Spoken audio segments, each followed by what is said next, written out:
Kulai dipersilakan Yang Berhormat Machang. Bismillahirrahmanirrahim. Assalamualaikum warahmatullahi wabarakatuh. Tuan Yang Dipertua, sebagai rakyat yang taat setia dan diamanahkan untuk membawa suara rakyat Malaysia, khususnya warga Machang dan Kelantan, patut merafat sembah ke bawah duli Yang Maha Mulia Seri Paduka Baginda Yang di-Pertuan Agong yang ke-17 Sultan Ibrahim Ibni Almarhum Sultan Iskandar atas titah yang disampaikan kepada Majlis Parlimen yang mulia ini.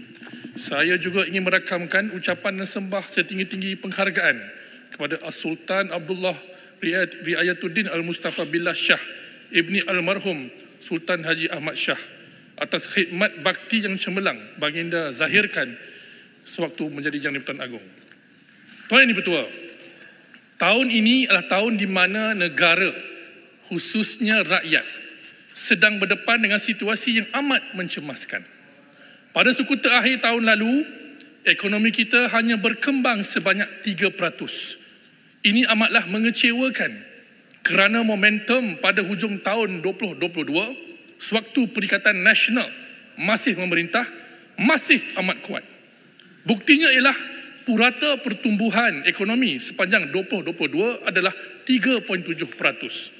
Selain itu, laporan Bank Negara, DOSEM, melaporkan pelaburan asing bersih bagi tahun lalu merosot 47.1% di bawah kerajaan Madani. Dan ianya terus menjunam dari segi nilai ekspor merosot sebanyak 8% pada tahun lalu. Tatkala nilai ringgit mencapai tahap tercorot dalam sejarah berbanding dolar Amerika dan dolar Singapura. Sewaktu ekonomi perlahan, kita sepatutnya menyuntik lebih banyak dana untuk memacu ekonomi. Namun, kerajaan yang bankrupt idea dan bankrupt tunai ini menaikkan pula SST, cukai keuntungan modal, cukai transaksi dalam talian, rasionalisasi tarif elektrik dan lain-lain. Ini berpotensi menyebabkan ekonomi bergerak semakin perlahan. Ada juga yang kata ringgit yang lemah boleh membantu meningkatkan ekspor. Ini juga tahyul yang dijual oleh Menteri Pelaburan dan Perdagangan kita. Tahun lepas ringgit jatuh, ekspor juga jatuh 8%. Semalam kita dikejutkan dengan memorandum dalaman Goodyear Malaysia kilang di Shah Alam yang bertapak 50 tahun bakal gulung tikar. Goodyear dah jual tayar kat Malaysia sebelum Malaysia wujud lagi pada tahun 1929. Tadi saya membaca laporan media, Iron Lady kita, Tan Sri Rafidah Aziz, mantan Menteri Pelaburan Perdagangan Antarabangsa, bercakap kejadian ini, Goodyear terpaksa keluar ini, sepatutnya menjadi tanda tanya kepada kerajaan Madani yang ada pada hari ini. Apabila Raja Formula sudah senyap, kita ingat bolehlah cari penyelesaian. Tapi bos dia pula jual formula lain. Kononnya kenaikan cukai tidak membebankan rakyat. Ini juga tahyul. Semua cukai yang diperkenalkan oleh kerajaan Madani kini membebankan rakyat. Saya ambil contoh berkenaan dengan import masuk barangan makanan dari luar. Cukai port operator charges 6% tambahan. Liner local charges 6% tambahan. Warehouse charges 6% tambahan. Forwarding charges 6% tambahan. Freight forwarder charges 6% tambahan. Transport charges 6% tambahan. Kerajaan janji kepada rakyat barang makanan tak kena SST. Tapi rantaian bekalan makanan nak sampai ke meja anak isteri kita semua kena SST. Compounding effect, kesan berganda SST akan menaikkan harga makanan rakyat kebanyakan. Ini baru di Semenanjung, di Sabah Sarawak lagi tinggi kenaikan makanan. Jadinya ditambah pula dengan ringgit yang lemah, ini menyebabkan inflasi mendadak. Hakikatnya, Tuan Yang Dipertua, hidup rakyat semakin sempit dan terpaksa ikat perut. Persoalannya, kenapa ekonomi makin melemah di bawah kerajaan pimpinan Tambun ini? Jawapannya mudah. Kerajaan hari ini menguruskan ekonomi secara tidak cekap, tidak inovatif, tidak bertanggungjawab serta tidak berwawasan. Dengan kata lain, keyakinan ekonomi negara telah jatuh. Tata kelola sudah jadi tata ke laut. Apa tidaknya, dilaungkan slogan membela Marhain daripada pemangsaan Sang Maha Kaya, namun tangannya memberi hibah kepada yang tidak memerlukan. Saya bagi contoh penjualan kereta elektrik yang dikecualikan cukai. Kalau setiap kereta elektrik ini dikecualikan cukai sebanyak 100,000, buang cukai jualan, duty excise, cukai jalan, setahun lepas negara hampir jual 10,000 kereta. Jadi kalau kita kira-kira pelepasan cukai kereta EV yang dibeli orang kaya ini, hampir 1 bilion. Nilainya 1/3 daripada sasaran kutipan SST yang ini ambil daripada rakyat Marhain ini. Jadi kita kena faham, kalau kerajaan nak promosi, nak galakkan orang pakai EV, tak apalah, naiklah harga petrol, buat subsidi bersasar, biar orang kaya boleh bayar. Tapi bila buat SST yang tidak kena pada tempatnya, rakyat merana kesan sampingan daripada itu.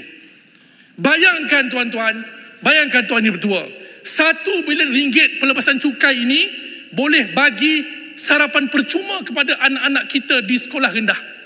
Bayangkan tuan Yang Bertuah, mahasiswa kita boleh dapat pinjaman PTPTN atau beasiswa MARA dengan 1 bilion pelepasan cukai ini. Rupa-rupanya kerajaan ini mencukai yang miskin untuk subsidi yang kaya.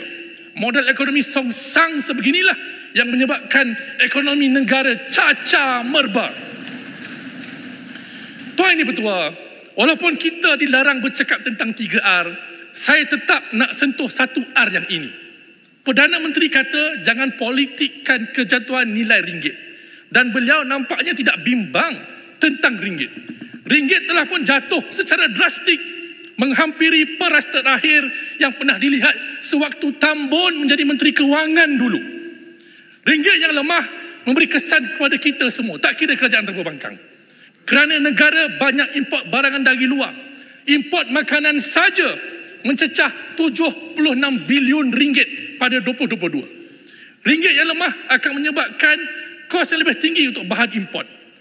Digandingkan dengan cukai yang lebih tinggi, kuasa beli rakyat pasti berkurangan dan terjejas teruk. Nasihat saya kepada Tambun dan anggota pentadbiran di sebelah sana, kita mesti jujur kepada rakyat. Jangan auta. Kalau kamu jujur dengan rakyat, rakyat boleh bersimpati dengan keadaan negara pada hari ini. Tuan Yang Bertuah, apa makna semua ini? Ini menunjukkan mereka yang mentadbir negara tidak memahami ekonomi. Tak tahu yang mana satu jantan, tak tahu yang mana satu betina, tak tahu yang mana satu di hadapan, tak tahu yang mana di belakang. Walaupun mempunyai begitu banyak penasihat, jawatan kuasa ekonomi, kabinet dan sebagainya, harga beras pun Tambun tak boleh buat keputusan. Sudah menjadi bahan jenaka buat rakyat di luar. Tuan Yang Bertuah, saya nak bagi nasihat pro bono kepada Tambun berkenaan dengan keyakinan ekonomi. Yang pertama, kenyataan bercanggah merapu oleh menteri-menteri tidak memberi keyakinan ekonomi. Melengah-lengahkan reformasi institusi tidak memberi keyakinan ekonomi. Memberi pengampunan kepada banduan yang masih berdepan putusan kes mahkamah sampai diskaun beratus juta tidak memberi keyakinan ekonomi. Melantik orang yang terpalit dengan kes rasuah, salah guna kuasa, menggugurkan kes dan tuduhan tidak memberi keyakinan ekonomi. Duduk. This is my floor. Duduk. Tak, kena tarik balik itu. Tuduh Perdana Menteri. Duduk Yang Berhormat Ulun Langat 37 1 2. Duduk. Tekan. Kan jahat. Sebab nasihat kepada Perdana Menteri 36.6 Speaker Sudah duduk.